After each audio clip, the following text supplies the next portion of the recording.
Salut, c'est Trado, je suis content de vous retrouver pour la mise à jour des zones d'accumulation rationnelle sur les cryptos. Je vous rappelle que ce format ne s'adresse pas aux traders, il s'adresse aux investisseurs, à ceux qui veulent acheter petit à petit et constituer au moindre coût leur portefeuille dans les cryptos majeurs. On va commencer par Bitcoin, et Bitcoin qui est toujours en train de valider sa sortie de biseau ascendant. On le sait, on en a parlé, on avait une figure ici qui s'est construite sur plusieurs semaines. On sait que cette figure se casse plus souvent par le bas que par le haut.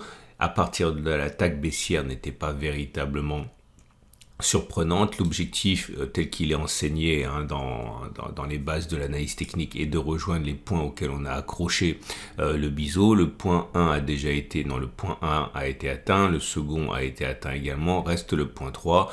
Plus on descend dans les points, moins il y a de chances d'aller le rallier, mais ça reste quand même un objectif théorique. Néanmoins, dans les faits, il y a déjà la présence ici d'une énorme zone de support. C'est la même en fait qui nous a permis de construire la figure. Hein.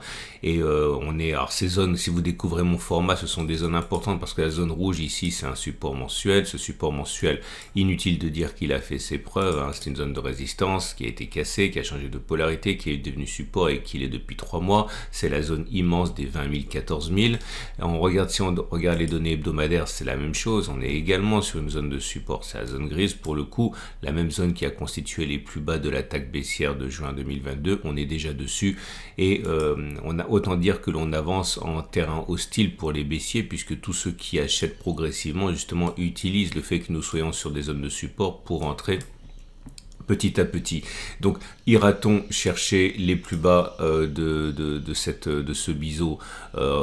C'est possible. Va-t-on le faire? Ça me semble quand même dommage d'attendre qu'on y soit pour commencer à investir si on croit au potentiel de Bitcoin. En tout cas, ce qui est certain, c'est qu'à titre personnel, vous le savez, j'utilise les zones d'accumulation rationnelle pour investir. Donc, ça veut dire que tout au long de la descente éventuelle, j'accumulerai. C'est une zone énorme qu'il faut impérativement mettre à profit si on croit au potentiel de long terme de Bitcoin. Donc ça veut dire que sur une zone de 50%, il vaut mieux ne pas jouer à lire une boule de cristal hein, et accumuler tout au long de la descente, encore une fois, si on croit au potentiel de long terme de Bitcoin. Le plus important, c'est de comprendre qu'on ne doit pas investir en une fois, mais progressivement tout au long des opportunités pour transformer ces opportunités en quelque chose qui réduise votre coût d'achat unitaire pour le long terme. Je l'ai dit une fois, je ne redirai pas pour toutes les cryptos parce que l'histoire se répète pour toutes les cryptos qu'on va mentionner. La tendance de long terme est baissière, la tendance de fond est baissière également et les bougies Aiki-Nashi indiquent que pour l'instant il n'y a aucun signe de retournement, bien au contraire, vous voyez, ce sont des bougies rouges, des bougies sans mèche haute. Autrement dit, si on s'en tient uniquement à ces bougies Aiki-Nashi, il est plausible que l'on aille plus bas, du moins plus plausible que l'on ait fait les plus bas. Et on ne peut manquer de constater l'Ethereum et sa force comparativement à Bitcoin, puisque si on était dans un biseau qui a également cassé vers le bas, vous voyez bien que les différents points auxquels on pouvait espérer voir rallier les cours, eh bien n'ont pas été ralliés pour l'instant. Hein. Le point 2 ici n'a pas été rallié, le point 3 encore moins. On n'est même pas encore arrivé sur le support qui nous intéresse, celui des 14 30 100. Petite vue, on va dézoomer, regardez la zone trimestrielle qui nous intéresse, cette énorme zone mauve là qui était résistance, qui a été cassée, qui a changé de polarité, qui est devenue support et qui est donc fait l'objet d'une zone d'accumulation rationnelle. Si je reviens sur les données journalières, vous voyez bien que l'amplitude de cette zone interdit a priori d'investir en une fois, tellement ce serait dommage hein, au cas où on s'enfoncerait dans cette zone. Regardez, si on prend toute cette zone, on est à 90%. Donc on ne sait pas si la consolidation aura lieu jusqu'au début de la zone ou jusqu'à la fin de la zone. En tout cas, il faut absolument être capable d'en tirer parti. C'est pour ça que si on revient sur cette zone, eh bien l'accumulation pour beaucoup reprendra et tout au long de l'éventuelle descente. La tendance de long terme est baissière, la tendance de fond est neutre, hein, puisqu'on est en dessous de la M50, mais celle-ci monte encore. Les bougies Aiki-Nashi indiquent que pour l'instant, il n'y a pas d'espoir de retournement. Hein. On est toujours sur un régime de bougies baissières, bougies rouges sans mèche haute. Autrement dit, il est plausible hein, que ça continue de baisser jusqu'à la zone d'accumulation rationnelle maintes fois évoquée. Et on passe à Binance Coin qui est également sur une zone d'accumulation rationnelle, pareil, une zone énorme qui correspond à la zone ici qui en fait n'a pas été cassée depuis mai 2021, bien que maintes fois sollicitée plus souvent qu'elle ne l'a pas été d'ailleurs depuis mai 2021, mais elle tient cette zone, elle est à 212 355, on est à peu près à mi-chemin au milieu du gué ici, avec une amplitude pour ce support qui est aussi très important de 70%. Donc il faut vraiment comprendre qu'il faut être capable d'accumuler tout au long de la descente éventuelle avant qu'elle produise ses effets. On n'a même pas réussi à en sortir en fait de cette zone dans laquelle on évolue depuis mai 2022. On est sur zone d'accumulation rationnelle et on est sur une zone également de soutien particulière ici à 285-274. La tendance de long terme, elle est baissière. La tendance de fond, elle est plutôt neutre car la M50 monte encore.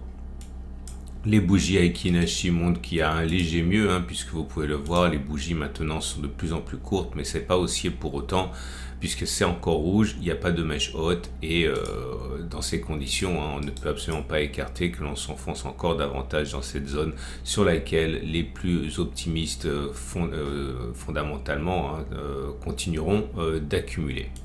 Et on passe à Ripple. Ripple dans une situation également intéressante pour ceux qui croient au projet à long terme, dans cette énorme zone de support mensuel, zone d'accumulation rationnelle tout au long de la descente. On est de manière assez surprenante toujours soutenu par cette oblique ascendante ici. Alors ça ne veut pas dire qu'il n'y avait pas de biseau, il y en avait un aussi, mais il était moins, on va dire, visible. Mais voilà, on peut mettre un biseau ici, il a été cassé également. On voit qu'on a touché certains des objectifs, mais graphiquement, ça ressemble quand même à une certaine, on va dire, résilience. Rien de dire de plus. La tendance de long terme et la tendance de fond sont baissières, comme pour beaucoup de cryptos.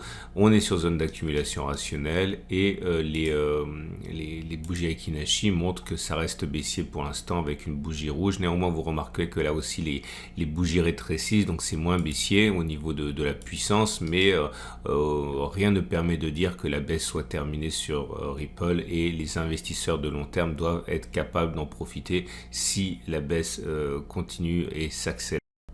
Et regardez Cardano, là aussi on est sur une tendance de long terme baissière, une tendance de fond baissière. Là aussi on a cassé un biseau ascendant avec ralliement des différents points. Là aussi on est sur une zone de support intermédiaire, bref, ceux qui accumulent s'en donnent à cœur joie.